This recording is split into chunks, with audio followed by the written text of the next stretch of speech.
Selamat datang di channel Apin Hobi, channel yang membahas tentang hobi-hobi yang saya minati. Tentunya video-video di channel ini berisi seputar informasi dan edukasi, jadi jangan lupa untuk klik like dan subscribe ya Sohib Apin, supaya channel ini makin berkembang ke depannya. Dan tidak lupa nyalakan loncengnya supaya tidak ketinggalan video-video terbaru dari Apin Hobi. Selamat menonton dan semoga bermanfaat.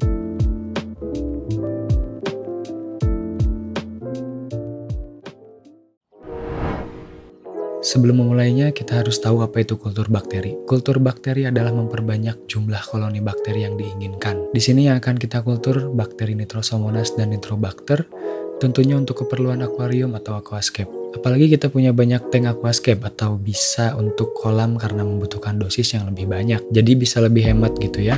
Dan pastinya Sohib tidak perlu khawatir karena ini aman untuk flora maupun fauna di dalam akuarium. Karena saya sudah coba sendiri sampai detik ini.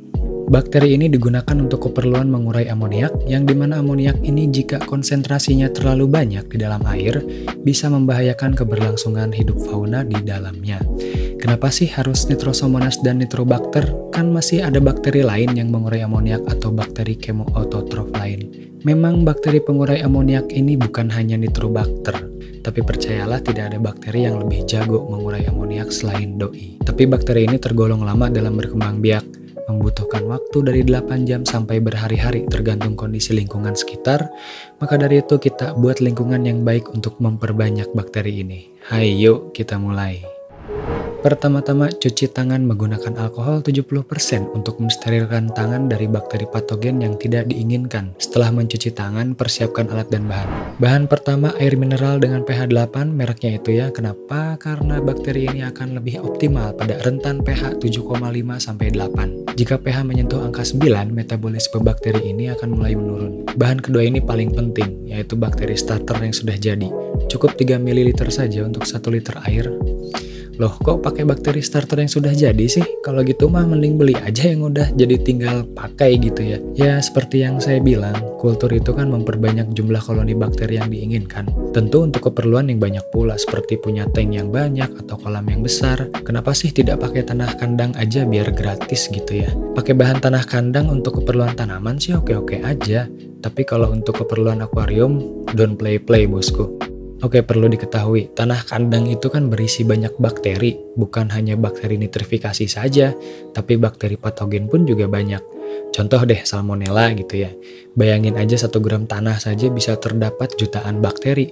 Niat hati ingin kultur Nitrosomonas dan Nitrobacter, yang tumbuh malah bakteri merugikan. Bisa-bisa ikan kita sakit, dan kita juga bisa ikutan sakit karena keseringan ngebuk air terus lupa cuci tangan, airnya masuk ke tubuh kita. Atau parahnya pas kita pakai untuk akuarium nih, setelah 8-12 jam, kok akuarium kita malah berkabut. Jadi saya tidak menyarankan memakai tanah kandang untuk keperluan akuarium. Ada sih bahan yang lebih oke lagi selain bakteri starter yang sudah jadi, yaitu menggunakan isolat murni seperti ini. Tapi harganya cukup mahal dan tentunya kualitas akan lebih mantap karena isinya sudah dipastikan bakteri Nitrosomonas dan Nitrobacter. Kalau gitu kenapa tidak bikin saja isolat murni sendiri di rumah? Bisa aja kok bikin sendiri di rumah, hanya saja biayanya bakal mahal banget. Tahapannya dimulai dari sampel tanah kandang sampai tahap memisahkan bakterinya. Sebelum memisahkan bakteri itu, kita harus beli alat-alatnya dulu, seperti autoclave, shaker, inkubator, cawan petri, dan masih banyak lagi. Prosesnya pun tidak dilakukan cukup sekali, tapi dilakukan berulang-ulang sampai mendapatkan isolat murni Nitrosomonas dan Nitrobacter yang diinginkan. Pokoknya prosesnya panjang banget deh dengan SOP yang harus dijaga seperti aseptis dan lain-lain.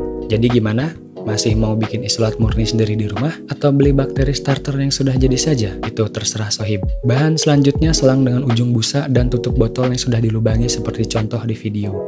Biasalah ya, seperti bikin lubang tutup botol DIY Cisod pada umumnya. Selanjutnya amonium sulfat 15 gram dan dipotasium fosfat 5 gram. Kalau nggak mau ribet, Sohib bisa menggantinya memakai bahan pupuk ZA sebanyak 20 gram. Bisa tidak memakai pupuk urea?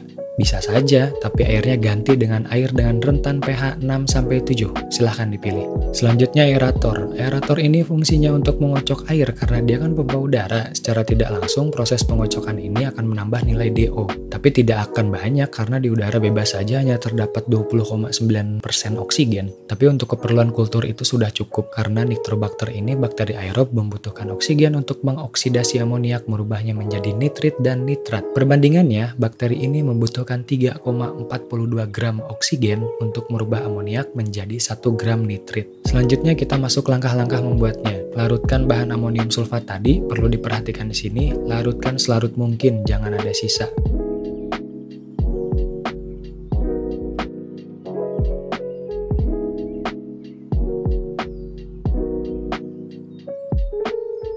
Langkah selanjutnya memasang selang, tutup botol, dan aerator seperti di video.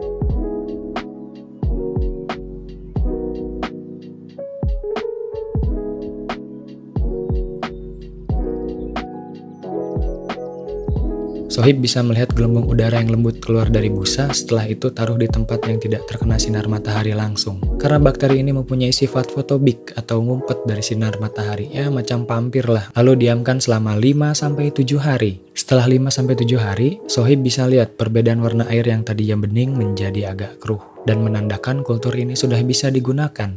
Karena bakteri Nitrosomonas dan Nitrobacter ini mempunyai warna, jadi wajar aja air yang tadinya bening jadi agak keruh. Loh, nanti akuarium kita bisa keruh dong jika dimasukkan bakteri hasil kultur ini.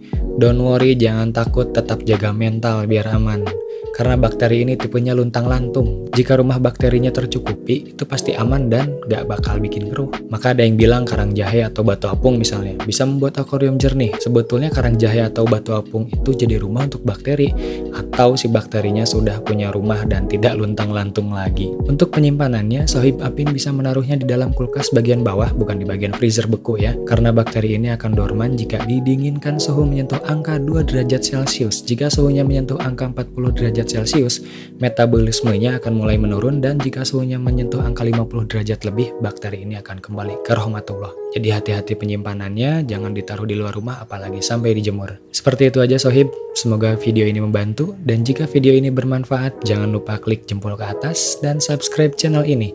Dan jangan lupa untuk mampir di video-video lainnya, karena setelah ini nanti saya akan buat pupuk tancap DIY. Tapi bukan pupuk tancap seperti model dimasukkan ke kapsul ya. Jadi pantengin terus channel ini, dan untuk spesial 1000 subscriber saya akan buat bakteri starter serbuk seperti ini. Pastikan Sohib untuk subscribe dan dukung terus channel ini. Akhir kata, salam Apin Hobi.